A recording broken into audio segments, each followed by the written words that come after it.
പിതാവിൻ്റെയും പുത്രൻ്റെയും പരിശുദ്ധാത്മാവിൻ്റെയും നാമത്തിൽ ആമേൻ. എൻ്റെ പ്രിയപ്പെട്ടവർ, ഇന്ന് മെയ് 8-ാം തീയതി വെള്ളിയാഴ്ച. അമ്മേ പരിശുദ്ധ അമ്മേ, അമ്മേ പരിശുദ്ധമേ, ദൈവമാതാവേ, കൃപാസനത്തിലൂടെ ഞങ്ങൾക്കും ഞങ്ങളുടെ ദേശത്തിനും അമ്മ മധ്യസ്ഥം തേടി തന്ന എല്ലാ അനുഗ്രഹങ്ങൾക്കും കൃപകൾക്കും ഞങ്ങളിപ്പോൾ ഹൃദയം നിറഞ്ഞ നന്ദി പറയുന്നു.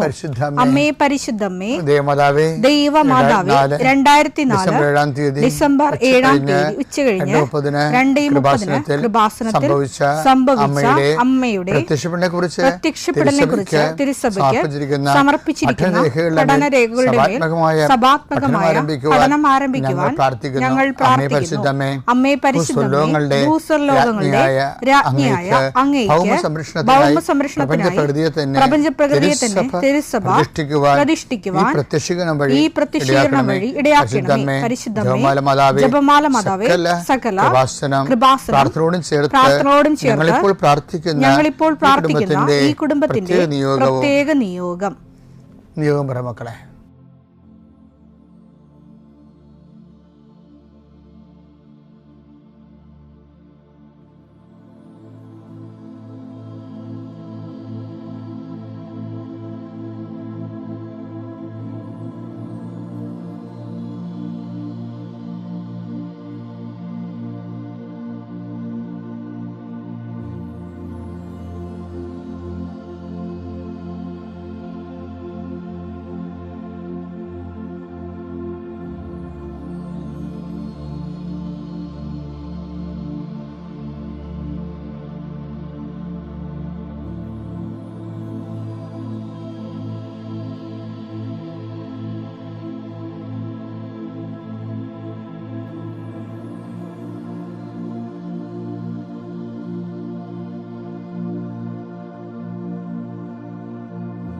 അമ്മയുടെ പ്രത്യക്ഷീകരണത്തിന്റെ ഈ അനുഗ്രഹവേളയിൽ ഞങ്ങൾക്ക് സാധിച്ചു തരുവാൻ കനിയണമേ.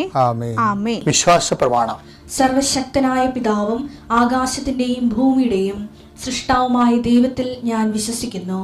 അവിടുത്തെ ഏകപുത്രനും ഞങ്ങളുടെ കർത്താവുമായ ഈശോമിശിഹായിലും ഞാൻ വിശ്വസിക്കുന്നു.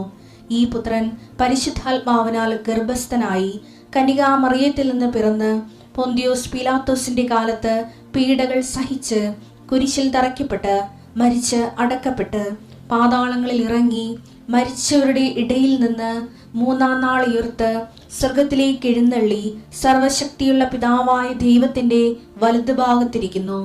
അവിടെ നിന്ന് ജീവിക്കുന്നവരെയും മരിച്ചവരെയും വിധിക്കുവാൻ വരുമെന്നും ഞാൻ വിശ്വസിക്കുന്നു. പരിശുദ്ധാത്മാവിലും ഞാൻ വിശ്വസിക്കുന്നു.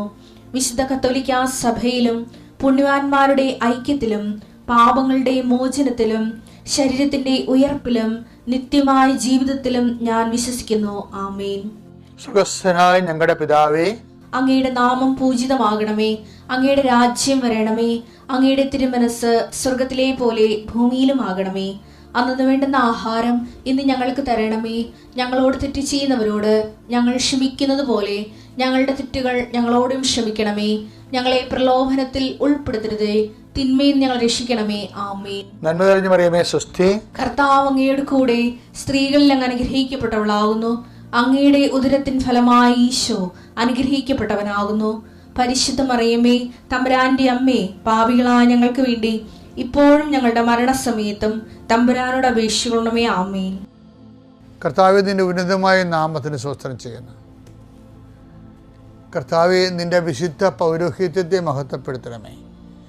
കർത്താവേ, പ്രാർത്ഥന എത്ര ലളിതമാണെങ്കിലും എളിയതാണെങ്കിലും ഇതുകൊണ്ട് എന്താണ് ഉദ്ദേശിക്കേണ്ടത്? കർത്താവേ, നീയാണ് ഉദ്ദേശിക്കേണ്ടത്. നാനാവിധ രോഗികളെ കർത്താവേ നിന്റെ വിശുദ്ധമായ രക്തം തളിക്കണമെന്ന് പ്രാർത്ഥിക്കുന്നു. ഡിപ്രഷൻ വന്നു പോയവർ, മനസ്സിടിഞ്ഞവർ, ഇപ്പോൾ കാണുന്നത് പോലെ നെഞ്ചിൻ്റെ ഉള്ളിൽ മുഴയുള്ളവരെ കർത്താവ് സ്പർശിക്കണമേ എന്ന് കണ്ണീരോടെ പ്രാർത്ഥിക്കുന്നു. ഉടലിൽ നിന്ന് വെള്ളം വന്നുകൊണ്ടിരിക്കുന്നവരെ കർത്താവ് സുഖപ്പെടുത്തുന്നുണ്ട്. കർത്താവ് അടിവയറ്റിലെ വേദനകളും മുഴുവൻ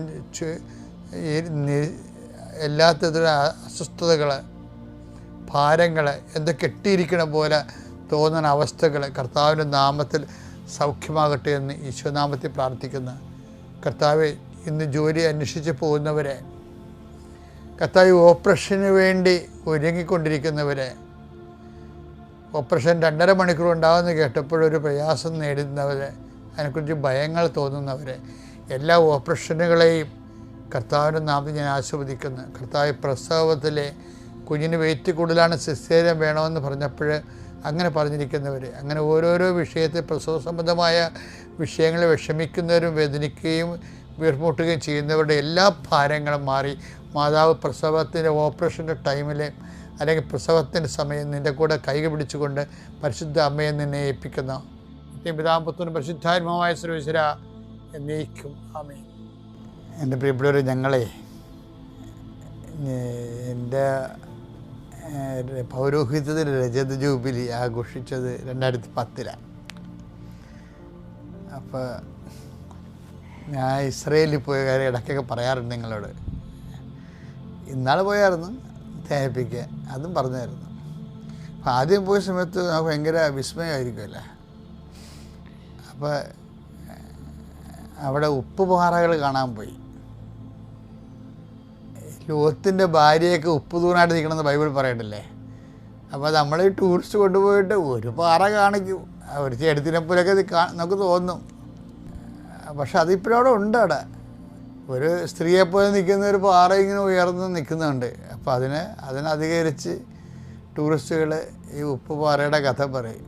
സ്വതം കുമാറ ദൈവം നശിപ്പിച്ചതും ലോത്തിൻ്റെ ഭാര്യ തിരിഞ്ഞു നോക്കിയതും അവർ ഉപ്പ് തൂണായി പോയ കാര്യമൊക്കെ പറയും. പക്ഷെ അവിടെയൊക്കെ നിറച്ച് ഉപ്പ് തൊണ്ട് കേട്ടോ, ഇങ്ങനെ മുഴുവനായിട്ട് ഉപ്പ് പാറ പോലെയുണ്ട്. അന്നേരം ഉപ്പ് പാറ കല്ല് പോലെ ഇങ്ങനെ മഞ്ഞിൻ്റെ സ്ഥലത്തൊക്കെ പോകുമ്പോൾ നമ്മൾ അന്റാർട്ടിക്കയിലൊക്കെ ചില സ്ഥലത്ത് വീഡിയോ കണ്ടിട്ടില്ലേ, ഈ മഞ്ഞിങ്ങനെ പലതരം രൂപത്തിലൊക്കെ ഇങ്ങനെ ഓരോ രൂപങ്ങളായിട്ടൊക്കെ നിൽക്കുന്നത്, അതുപോലെയൊക്കെയുള്ള ഉപ്പ് അവിടെ നിൽക്കുന്നുണ്ട് ഈ ഗലീലയിൽ, ഈ ചാവുകടലിൻ്റെ തീരത്ത്.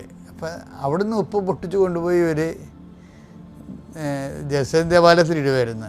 അവരുടെ 2 മണിമാളിക പോലെ 2 സെറ്റപ്പ് ഉണ്ടായിരുന്നു. അതിനകത്ത് ഈ ഉപ്പുപാറ പൊട്ടിച്ചിടും.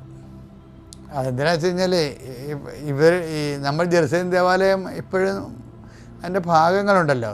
അപ്പം നമ്മൾ അങ്ങോട്ട് ചെല്ലുമ്പോൾ ഈ മഞ്ഞുകാലവും മഴക്കാലമൊക്കെ ആയി കഴിഞ്ഞാൽ ആ ദേവാലയത്തിൻ്റെ വതക്കൽ നമ്മുടെ ടൈൽസ് പാകിയിട്ടുണ്ട്. നമ്മൾ ഇപ്പോഴത്തെ ടൈൽസല്ല, റോമൻ രീതി അനുസരിച്ചുള്ള താഴെ ഒരു ടൈൽസ്, വലിയ ടൈൽസ് പാകും. അപ്പം അതിൻ്റെ പുറത്തൊക്കെ ഇങ്ങനെ പൂപ്പലൊക്കെ പിടിക്കും. അപ്പോൾ ആൾക്കാർ തെന്നി വീഴും. അപ്പം തെന്നി വീഴാതിരിക്കാൻ വേണ്ടി ഇവരെന്നെ ഈ ഉപ്പ് പാറയില്ലേ, പാറയുടെ കഷ്ണങ്ങൾ അത് പൊട്ടിച്ച് ഉപ്പിൻ്റെ തരികൾ ഈ പാറപ്പുറത്ത് വിതറും വേണ്ടി. അതാണ് ഈശോ ഇടയ്ക്ക് പറയാറുണ്ടല്ലോ, നിങ്ങളിൽ ഉപ്പ് ഉണ്ടാകണം, ഉപ്പ് ഉണ്ടായാൽ മാത്രം പോരാ, ഉപ്പിന് ഉറകട്ട് പോകരുത്, ഉപ്പിന് ഉറകട്ട് പോയാൽ അത് പുറത്തേക്ക് വലിച്ചെറിയപ്പെട്ട് മനുഷ്യരാൽ ചവിട്ടുമെന്നൊക്കെ ഈശോ, അത് ഈ കോണ്ടസ്റ്റിൽ പറയാനാണ്. ലുക്ക 14:34 തിരുവചനങ്ങൾ. ഉപ്പ് നല്ലത് തന്നെ, എന്നാൽ ഉറകട്ട് പോയാൽ അതിന് എങ്ങനെ ഉറകൂട്ടും? മണ്ണിനോ വളത്തിനോ അത് ഉപകരിക്കുകയില്ല. ആളുകൾ അത് പുറത്തെറിഞ്ഞു കളയുന്നു. അപ്പോൾ പുറത്തേക്ക് എറിയപ്പെടാനല്ലാതെ ഒന്നിനും അത് ഉപകരിക്കത്തില്ലെന്നാണ് പറഞ്ഞത്. അതിന് ഉറകട്ട് പോയാൽ. അപ്പോൾ ഉപ്പിൻ്റെ ഒരു ഇപ്പോൾ ഉപ്പിൻ്റെ അകത്ത് വളമുണ്ടല്ലോ. അപ്പം ഇങ്ങനെ കുറേ നാളിങ്ങനെ ഇരുന്ന് കഴിയുമ്പോൾ ഇതിൻ്റെ അതിൻ്റെ ഉപ്പത്തോ ഇല്ലേ, അതിൻ്റെ അകത്തുള്ള ആ ഒരു അതിൻ്റെ മെഡിസിൻ ക്വാളിറ്റി അല്ലെങ്കിൽ അതിൻ്റെ വളത്തിൻ്റെ മനൂർ ക്വാളിറ്റിയൊക്കെ അങ്ങ് നഷ്ടം. ക്വാളിറ്റി ഒരു പ്രധാനപ്പെട്ട വിഷയമാണ്. ഈ മനുഷ്യന് ക്വാളിറ്റി എന്ന് പറയണത് മറ്റുള്ളവരെ മനസ്സിലാക്കണമെന്ന് സഹായിക്കുന്നതുകൊണ്ട് ക്വാളിറ്റിയാണ്. മറ്റുള്ളവരെ സഹായിക്കുകയും അവരെ കാണുമ്പോൾ അവരുടെ വിഷയങ്ങൾ മനസ്സിലാക്കുകയും നമുക്ക് പറ്റുന്ന പോലെ അവരെ സഹായിക്കുകയില്ലേ, അതിനും ഈശോ ഉപ്പം തന്നെയാണ് പറയണത്. എന്നുവെച്ചാൽ ഉദാഹരണത്തിന് ഈ മത്തായി 5:13, നിങ്ങൾ ഭൂമിയുടെ ഉപ്പാണ്. ഉറകട്ട് പോയാൽ ഉപ്പിന് എങ്ങനെ വീണ്ടും ഉറകൂട്ടും? പറ്റത്തില്ല തന്നെ പറയണതിന്റെ അർത്ഥമേ. എങ്ങനെ വീണ്ടും ഉറകൂട്ടും? പുറത്തേക്ക് വലിച്ചെറിഞ്ഞ് മനുഷ്യരാൽ ചവിട്ടപ്പെടാനല്ലാതെ മറ്റൊന്നിനും അത് കൊള്ളുകയില്ല. മത്തായി 5:16. അപ്രകാരം മനുഷ്യർ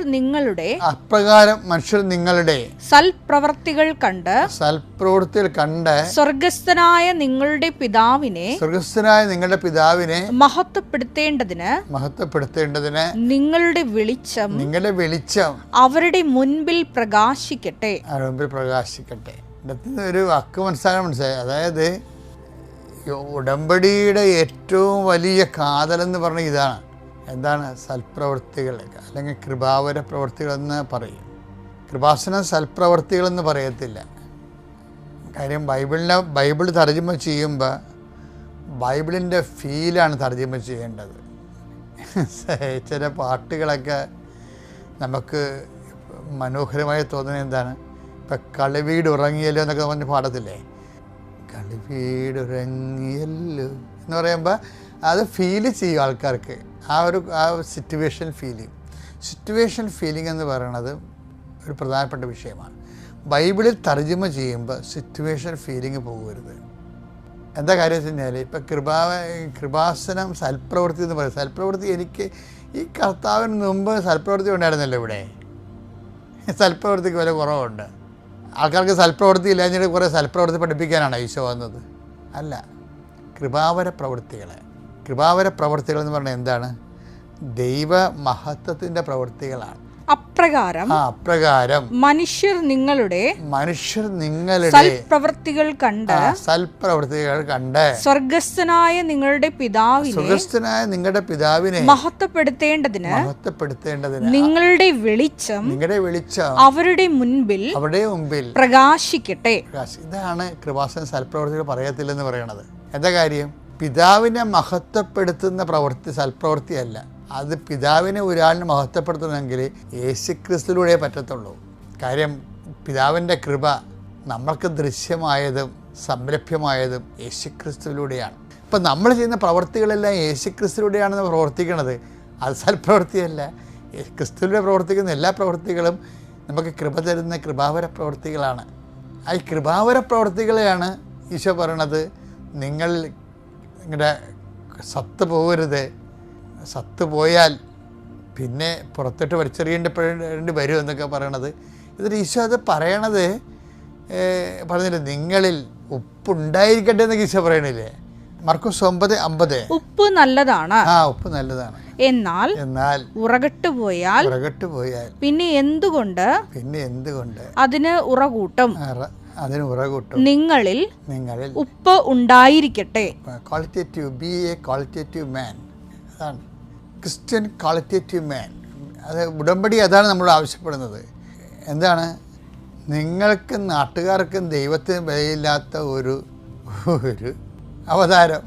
അതിനേക്കാൾ ഉപരി യേശുക്രിസ്തുവിൻ്റെ പേരിൽ നാട്ടുകാർക്കും ദൈവത്തെ മഹത്വത്തിന് ഉപകരിക്കുന്ന ക്വാളിറ്റേറ്റീവ് ചേഞ്ച് ഒരു കവനൻ്റ് പേഴ്സണിൽ ഡെവലപ്പ് ചെയ്തെടുക്കണം. അപ്പോൾ എന്തിനാണ് ഉടമ്പടി എടുക്കണമെന്ന് ചോദിച്ചു കഴിഞ്ഞാൽ ഉടനെ പറഞ്ഞ് ജപ്തി ഉടമ്പടി മാറാണെന്ന് ചടിക്കറി പറയരുത്. ഇതിന് ഗുണപരമായ ഒരു സുവിശേഷവും ഗുണപരമായ ഒരു വ്യത്യാസം എന്നിന് വരാനും ഗുണപരമായൊരു വളർച്ചയ്ക്ക് വേണ്ടിയാണ് ഞാൻ ഉടമ്പടി ജീവിതം കണ്ടിന്യൂ ചെയ്യണത്. പ്രൈസ് പിതാവിൻ്റെയും പുത്രൻ്റെയും പരിശുദ്ധാത്മാവിൻ്റെ നാമം.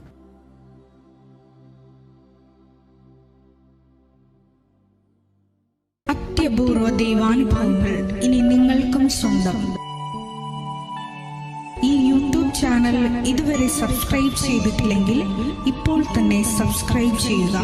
ഈ വീഡിയോ ഇപ്പോൾ തന്നെ നിങ്ങളുടെ സുഹൃത്തുക്കൾക്ക് ഷെയർ ചെയ്തുകൊണ്ട് കർത്താവിൻ്റെ പ്രേക്ഷിതരാകുക.